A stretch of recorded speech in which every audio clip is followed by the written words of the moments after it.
and welcome to the Herbert Dennard Show. I have here Mayor C Jack Ellis. I'm sitting in his office. How's it been going? Going well. You know, we are sprinting to the finish line, Herbert. Can't believe that we have almost finished 8 years here, and I'm so grateful for the people who have supported me and those who believed in me enough to bring me to this office, and I'm very humbled by it and will be eternally grateful to them, and hopefully I haven't disappointed them too much.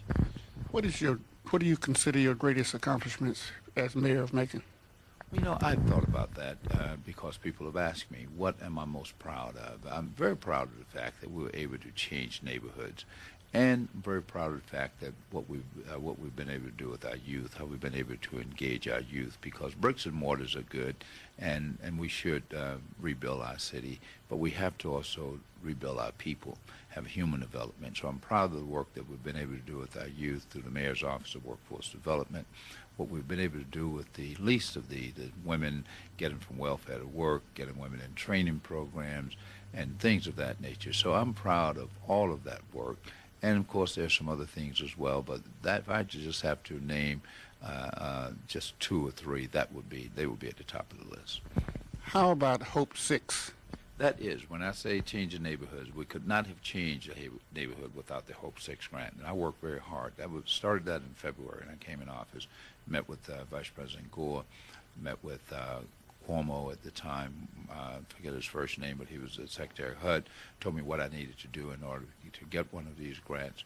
I did exactly that, and we were successful. Been able to get $21 million, leverage that to about another $87 million in private and other funding. So we've systematically changed an entire neighborhood. We'd like to replicate that in other parts of the city going forward, and hopefully that the incoming administration will see that as a model and take it to Tender Heights and some other places in our city.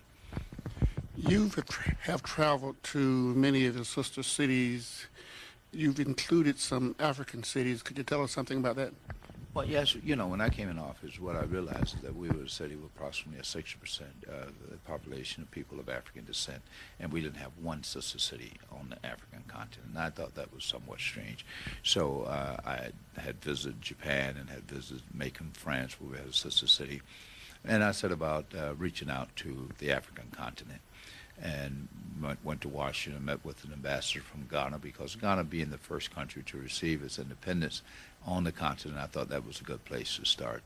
And we started in a place called Elmina. We reached out to Elmina to be our sister city. Why Elmina? Because Elmina is a very historic city. That's where a lot of the slaves, some 6 million slaves, some 6 million Africans, because they weren't slaves at that time. They became slaves. Some 6 million Africans were sold and shipped from that town through what is known as the Elmina Castle. I hate to call it a slave dungeon. A castle is a slave dungeon, but was shipped from there, and a lot of them were shipped to Savannah. We know that historically. A lot of those ships, although the ships came from Liverpool to Ghana, which was then called the Ashanti Empire, and then brought them to Savannah. And probably a lot of our ancestors came from there, because from Savannah, of course, they were dispersed throughout Georgia, including Macon.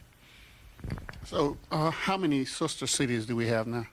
I think we have 7 now. We have 7. We have one in Russia. We have one in China, and that's Taiwan. And we have one in Macon, France. We have one in Korea, and of course, we have one in Africa, in Russia. So I think we have 7 of them now. When I came in office, we had 4, and we've established 3 since we had 3. We've established 4. The Sister City program, how does it work? Well, the Sister Cities program was started by President Eisenhower. It was not an economic development tool. It was a tool put in place. What President Eisenhower said, coming out of World War II, and then being Supreme Allied Commander and being president, he said, what was wrong with America? We didn't know enough about other people, and people didn't know enough about us. So he wanted this people-to-people program, and he created Sister Cities International to create cultural exchanges, education exchanges, and just to get to know people from different places in the world, and do it at the city, at the municipal level. And if there were some opportunities for economic exchange, yes, take advantage of them. So the program has been have 10, 12 sister cities, and we have 7. would like to have one more. I think we ought to have at least one or two more. The Indian community has approached me about having one in India because we have a large Indian population here. And I think we'll do well to have one elsewhere in Africa. The continent of Africa is so large. If we have one in Europe, maybe we ought to have another one in Europe. I would see one in England because a lot of the Caucasians and our brothers brothers and sisters came from England. So I think, well, we've had a lot of relationships with cities in England, but we've never had a sister city there. Being one of the original 13 colonies, as Georgia is, I think we ought to have one there, and we probably should have another one on the continent of Africa.